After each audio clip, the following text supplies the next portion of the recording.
Well, okay, everybody, here we go.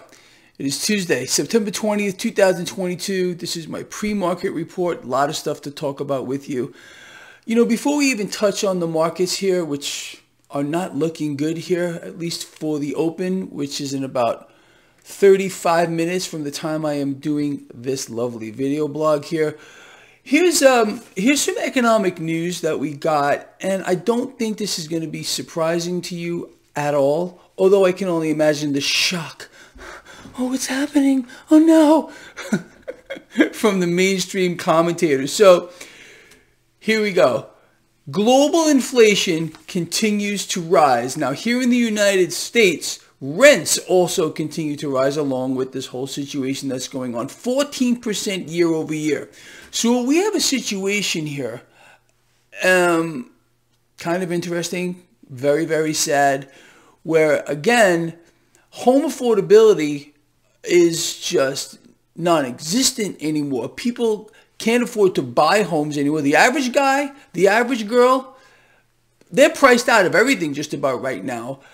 Even rents, people cannot afford to pay rent. And this issue here with housing being unaffordable at any level is going to get worse. Oh, really? Yeah, it is. It's going to get a lot worse here.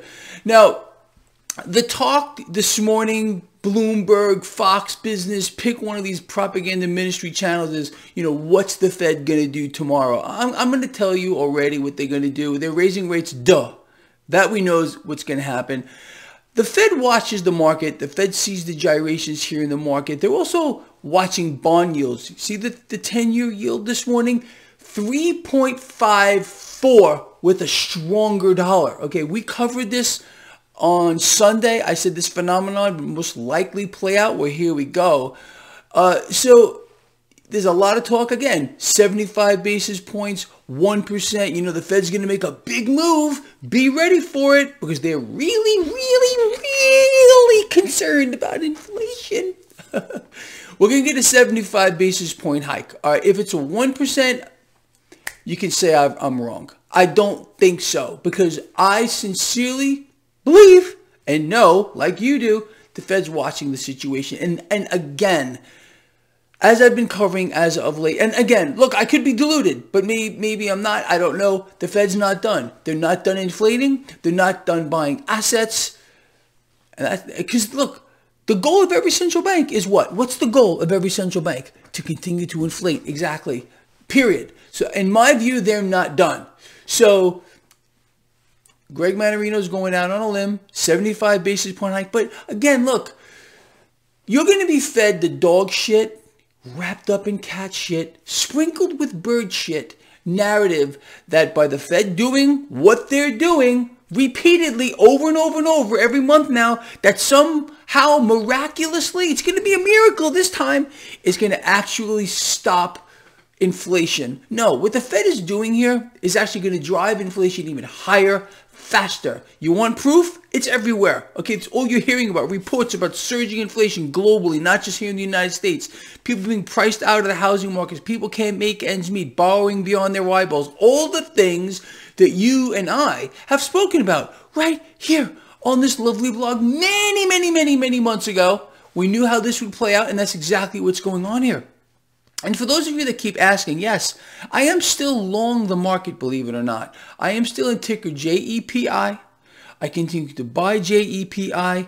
It has a massive hedge built in because of its monthly dividend. Okay, I'm going to stay in here until I don't know when. I will let you all know because I keep getting that question here in this blog and in my free newsletter. Greg, you're still in JEPI? Yes, I'm still in JEPI. I'm still long the market.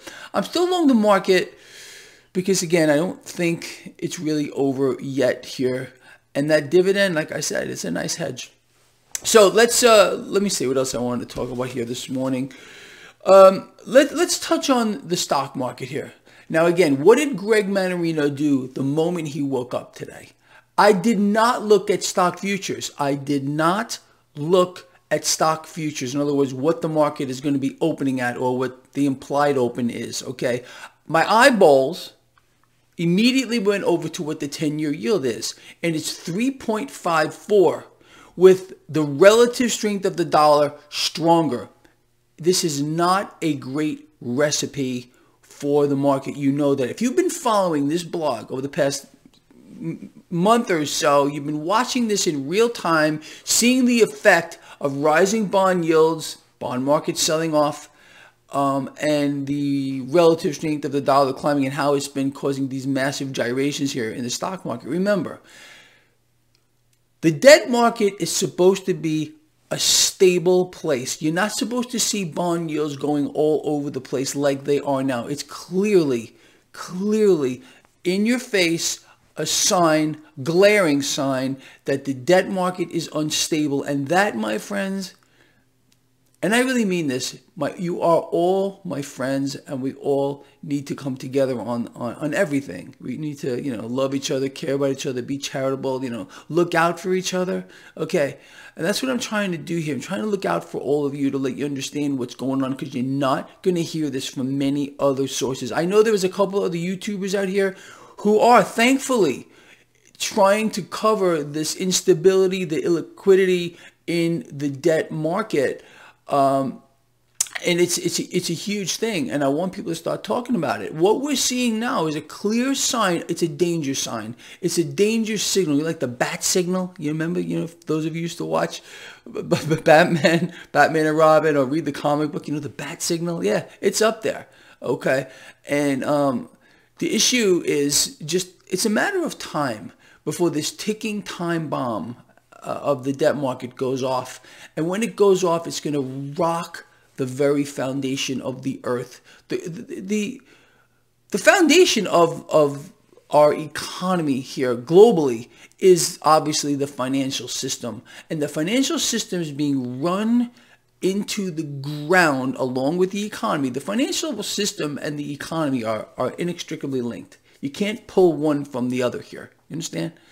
Now, central banks here, what are they doing? They have gone way out of their way here to cause what we're seeing now to occur. Surging inflation, pressure on an entire class of people worldwide, the middle class. You know this. I've been speaking about this for over a decade. They're going away. They're becoming extinct like the dodo bird, okay? Everyone has a target on their face, can't get it off. It's like a tattoo.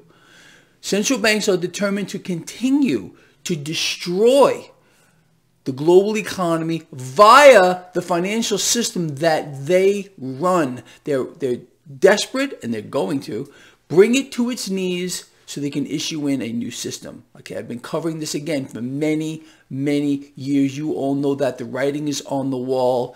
And you got the propaganda ministry here trying to convince you that everything you're seeing, it's going to get better. And it's really not so bad. Our economy is fantastic. Oh, ask our president. He'll tell you. Oh, ask the Fed chairperson. Ask Janet Yellen. Hey, there are all these freaks out there. All they're doing is lying, and lying some more, trying to distract you, propagandize you, convince you that what you're seeing is not real. And you all know this phenomenon has been going on for a very, very long time, and it's not going to stop.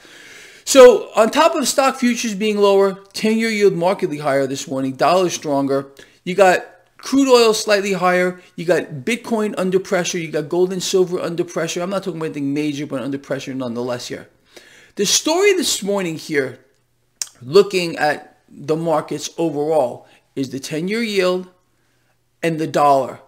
And global bond yields. Again, the yield curve itself is so severely inverted right now.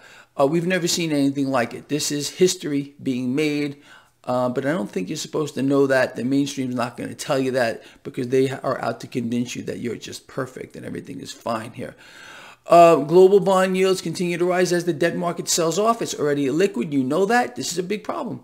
It's the biggest problem facing humanity right now. And literally, forget about global warming or anything else. It's the debt market monster that's going to implode at one point here, and it's going to suck down the financial system as we know it, wipe out the global economy. It's going to create a resource problem on a global scale, and millions and millions and millions of people are going to perish rapidly. Again, you know this.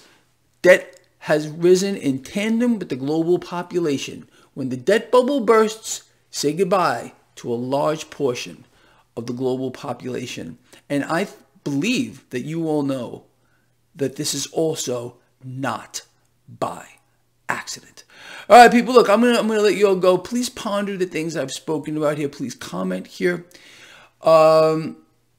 And I will see all of you later, I promise. And I'm looking forward to tomorrow. I mean, the freak show, the epic freak show of the Fed FOMC meeting. We're going to hear the announcement tomorrow about monetary policy. Again, Greg Mannarino, I'm going to stand by this. Could be wrong, but I'm just telling you, 75 basis point hike. But what's going to happen here, let me just, before I let you go, is not so much, again, what the hike is. That's baked in. The 75 basis point is baked in. If we get a 1%, and I'm wrong about my call of 75, the market's going to hate that. And it's really what comes out of its mouth after the announcement. There's going to be a little meeting, a little talk, all the scripted questions. Watch when he reads the answers. Again, they try to make it seem like it's spontaneous to you. And some of the questions are spontaneous, but most of them are scripted.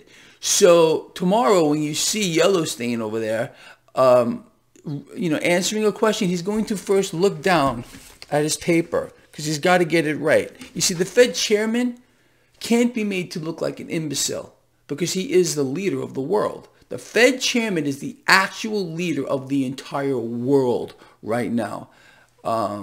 Everything else is just theater. Democrats, Republicans, this, that, and the other thing, fascism, communism, whatever it is, wherever you live in the world. It's the central banks that run the entire show. And it's the U.S. central bank, because the U.S. dollar remains the world reserve currency, that is the driver of it all. All right, look, I'm out here. Love you a lot. Share the video. Please comment. See you later.